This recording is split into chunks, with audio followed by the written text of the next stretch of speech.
ang buhay, oh. Kala nyo mo kayo sa mata, mangimuta muna kayo. Hindi ordinary luminggo yan. Lalo na sarap. Yan ang galing sa mata. Yan, sobrang dami. Sa mata, sir. Ito, sir, oh. Yung mga ganyan, sir, pula-pula. Gagap ko lang sa mata niya, tanggalin ko lahat yan. Minuto lang. Kala mo, ano yan, ugat mo. Ugat, pero hindi pala ugat. Yan pala, sir. Yan. Para sa ito, protest ng tawa. Tapos medical kayo. Walang sabi kapag natin sa medical niya, pakakita yung mga sa mata nyo. Kala mo, malinis ang mata natin. Hindi pala, no? Maginawa yan, sir, nakarelax sa mata. Huwag lang idirekta sa mata na alcohol. Alcohol ang ginagamit natin. Ayan po siya. Patay buta.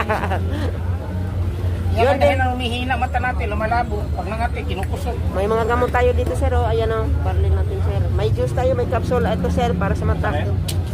50 pesos yan, di kayo manghinayang ko sa 50 ipapatanggal niyo yan. Yes, sir.